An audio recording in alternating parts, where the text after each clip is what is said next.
Urgente, nova idade veicular para carros de aplicativo na cidade de São Paulo. E isso é uma boa notícia para você. Meu nome é Marlon, sou vereador aqui na cidade de São Paulo, eleito pela classe dos motoristas de aplicativo. E nesse vídeo a gente vai falar sobre a nova idade veicular, a vistoria e sobre a placa do carro na cidade. E para não cair em fake news por aí, assine esse canal, porque é nesse canal aqui que você vai saber tudo certinho sobre motorista de aplicativo. Às vezes a imprensa até vendida para os aplicativos dá notícias erradas. Então aqui é o melhor lugar para você pegar a informação. Vem aqui embaixo, verifique a sua inscrição, ative o sininho para não perder nenhum vídeo novo. E tudo que foi anunciado eu já sabia, porque inclusive eu fiz parte de toda essa negociação do que foi anunciado. E tudo que foi feito foi após ouvir milhares de motoristas. Afinal, toda semana, por exemplo, eu tomo café da manhã com motorista. Estou em um monte de grupo de WhatsApp com motorista, converso com muita gente. Então até quem é mais próximo aí, quem me conhece, quem tem meu WhatsApp, já sabia do que ia acontecer. E um outro lugar para você estar bem próximo de mim é no grupo do Telegram. Vou deixar o link aqui embaixo no comentário fixado para você entrar lá no meu grupo do Telegram. Atualmente está com mais de 9.000 pessoas lá naquele grupão. Vamos lá, vamos falar sobre o primeiro ponto, que é a idade veicular. Vamos começar desde o início. A idade veicular que quiseram implementar em 2018, eu ainda não era vereador, eu virei vereador em 2020, mas em 2018 queriam limitar em 5 anos de fabricação. Inclusive, essa foi uma das minhas primeiras intromissões no poder público da cidade de São Paulo para tentar mudar isso. Nessa época, inclusive, coloquei um caminhão de som na frente da prefeitura, levei 3.000 motoristas para lá, fizemos um maior manifesto lá na frente. E nessa época a prefeitura cedeu para 7 anos. Eu, Marlon, queria que fosse 8 anos. Então comecei até a fazer uma articulação política. Comecei a visitar vereadores, secretários, enfim, pessoas no mundo da política para explicar a necessidade do motorista de aplicativo de ser 8 anos, pelo menos. E aí, depois de muito trabalho, a prefeitura mudou, no final das contas, mudou de 5 para 7 e depois mudou para 8 anos. E desde 2018 até então se valia a regra dos 8 anos. E aí, em 2020, veio a famosa pandemia. E também foi a eleição de vereador, a qual eu fui eleito. E a primeira coisa que eu fiz após ser eleito, mas ainda sem ter o mandato, olha só, entre ser eleito e antes de ter o mandato, eu já consegui falar com o prefeito, na época o Bruno Covas, para aumentar em 1 ano a idade veicular da cidade de São Paulo provisoriamente por conta da pandemia. E aí em 2021 ficou valendo 9 anos. Eu lembro que nessa época, por volta de uns 12, 13 mil carros, motoristas de aplicativo ainda puderam continuar, porque no ano da pandemia não deu para ganhar dinheiro suficiente para trocar de carro. Tinha poucas corridas, os aplicativos sempre pagam pouco, enfim,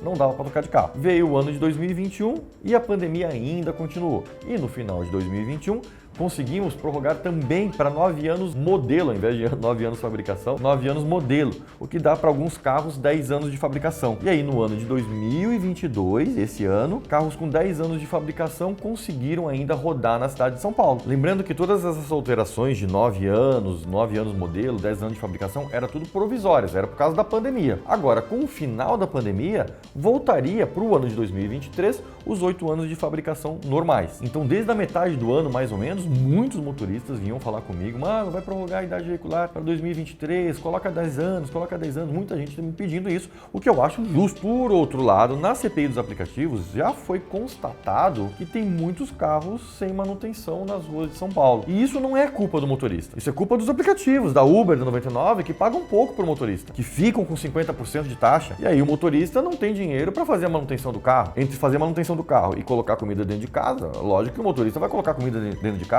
Então, na CPI dos aplicativos, se identificou a necessidade da vistoria. Então, eu trouxe essa pauta que já que vai ter vistoria, então tem que botar 10 anos. Porque se vai ter vistoria, dá para prolongar a idade veicular. E assim ficou. Ficou 10 anos de fabricação a partir do ano de 2023. Vamos falar agora então da vistoria. O novo decreto prevê a existência da vistoria, mas ela ainda não diz como vai ser e nem quando começa. Vou chutar aí que vai demorar uns 3 meses para isso ser definido. Inclusive, quero a sua participação. Coloca aqui embaixo nos comentários como pode ser feita essa vistoria, como você sugere que seja feita essa vistoria. No passado, a cidade de São Paulo, lá em 2018, também quis fazer vistoria. E aí, os aplicativos tracionaram junto com a prefeitura uma vistoria que era uma vistoria ruim. No final gastava dinheiro e não adiantava nenhuma questão de segurança. Até que a vistoria que os aplicativos fizeram era tão ruim que foi derrubado isso na justiça. Porque naquela época realmente era uma vistoria que não valia a pena, não servia de nada. A ideia dessa vez é fazer uma vistoria que realmente garanta a segurança de passageiros, dos motoristas,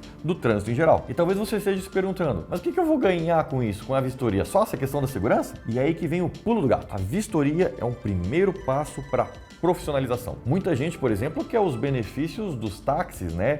De ter desconto de IPVA, andar no corredor de ônibus, desconto na compra do carro. Mas os táxis têm isso porque eles são profissionalizados, existe uma profissionalização dessa categoria. Se o motorista de aplicativo não for profissionalizado, não tem como ter os benefícios, inclusive o rodízio. Para ter o benefício, precisa passar pela profissionalização. E a vistoria é o primeiro passo para essa profissionalização. E os aplicativos não querem vistoria porque justamente não querem que os motoristas sejam profissionais. Porque não sendo profissionais, ela consegue pagar barato. Agora, com a profissionalização, vai pagar mais caro para o motorista de aplicativo. E lembrando que a vistoria ainda não está definida como ela vai ser, mas eu vou lutar para ser a mais barata possível. Por exemplo, tem muitos carros que têm vistoria obrigatória do GNV.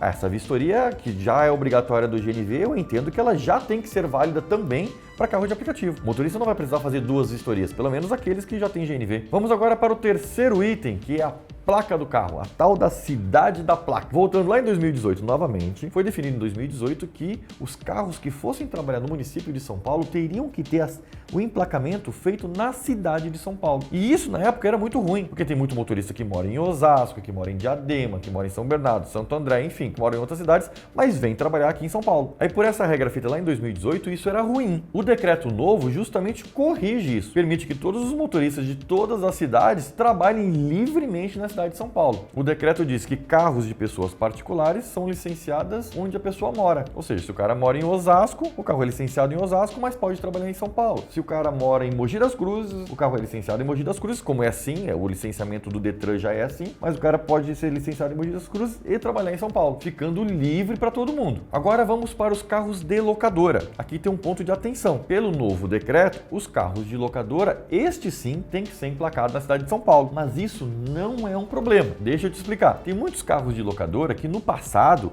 eram emplacados, por exemplo, em Minas Gerais. Inclusive tinha uma placa lá escrito Belo Horizonte. Mas isso porque o estado de Minas Gerais oferece um desconto de IPVA para as locadoras. Só que desde o ano passado, o estado de São Paulo também oferece o mesmo desconto. Então, desde o ano passado, as locadoras já têm emplacado, normalmente, os carros aqui na cidade de São Paulo. Ou seja, isso não é um problema, porque o mesmo benefício que existe em Minas Gerais, existe na cidade de São Paulo. É que hoje, com a nova placa, já não dá mais para ver qual é a cidade, mas o emplacamento das locadoras já estão acontecendo na cidade de São Paulo. E lembrando que isso também não é um problema do motorista, e sim um problema da locadora. Nenhum motorista vai ser multado por estar usando um carro de locadora com placa de Belo Horizonte, se esse for um carro antigo ainda de locadora, né? Porque os carros novos já estão sendo emplacados em São Paulo. E se você tem um carro alugado que tem a placa antiga emplacada em Belo Horizonte, pode ter certeza aí que a locadora vai chamar você para trocar a placa do seu carro com a placa de São Paulo ou para dar um carro mais novo para você. Então, novas regras em São Paulo que vai ser muito bom para o motorista de aplicativo. Esse foi o vídeo de hoje. Vejo você no próximo vídeo. Valeu!